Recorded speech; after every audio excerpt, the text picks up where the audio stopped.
Welcome to The Explainer. Today, we're going to explore a single, really powerful idea that could honestly change how you think about yourself. It all kicks off with what sounds like a simple question, but it gets at what it really means to be you. So let's just start with a little puzzle. Think back a decade. Almost every single cell in your body has been replaced. Your opinions have probably changed a ton, and you've had countless new experiences. So, are you actually the same person? It feels simple, right? But this question cuts right to the very core of what identity even is. You know that feeling, right? That sense of being the same person, but also somehow completely different? Well, that's not just in your head. It's a classic philosophical problem. And right around the turn of the 20th century, one thinker came along with a surprisingly elegant way to solve it. And that thinker was Pavle Forensky.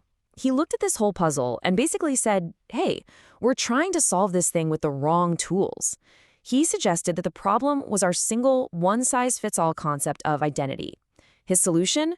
We needed to split it into two completely distinct forms. Okay, so how did he do it?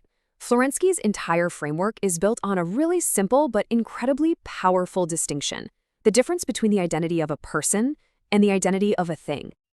Here's the absolute core of the idea. When we talk about a person, identity means being the same one, a continuous, unique self that carries on through time.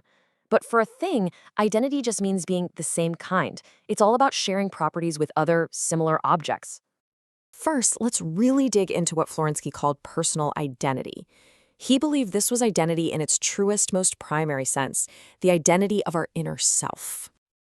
So Florensky argued that what makes you, you, isn't the list of things on your resume or your haircut. Nope, it's something way deeper, an internal, self-aware unity. It's that constant, conscious I that's right at the center of your being, the one who's, experiencing everything. And this is so important.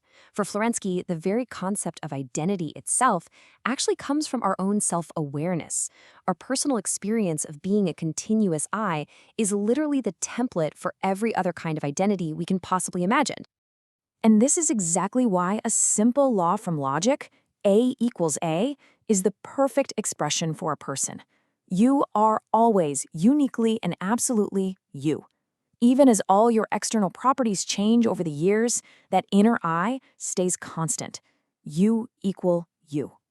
So this personal identity isn't some static object you can put in a box.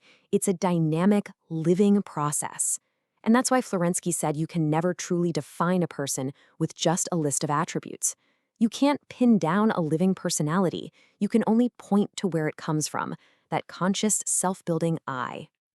Okay, let's flip to the other side of this coin, the identity of things. You can think of this as the outer shell. See, unlike a person, a thing's identity is based completely on its external characteristics, what you can measure, what you can see, what you can list out. A chair is a chair because, it has the properties of a chair. Its identity is just the sum of its parts, its external unity.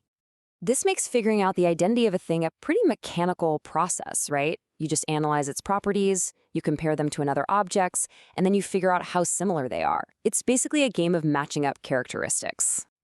And this leads to a really interesting point. Florensky argued that because no two things are ever perfectly 100% identical, we can only ever talk about how similar they are. Think about it. Two brand new phones off the assembly line might be such as each other, but they aren't truly the same as each other. They're two totally separate objects. Okay, so we've got these two totally different kinds of identity. One for people, one for things. But what's the big takeaway here? Why is this distinction so important in our actual everyday lives? This table just lays out the core distinction perfectly. Personal identity is internal, it's absolute, and it's rooted in consciousness. The identity of things, that's external. It's relative, and it's based on a simple comparison of properties. They're playing by completely different rules.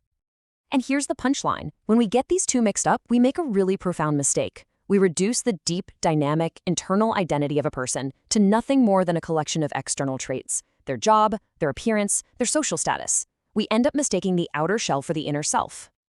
So, we're left with this question. Understanding this distinction isn't just about solving some old philosophical puzzle. It really changes how we value ourselves and each other. It suggests that who you truly are is not the collection of your properties, but the continuous living I that's experiencing it all. And that is a pretty powerful idea to hold on to.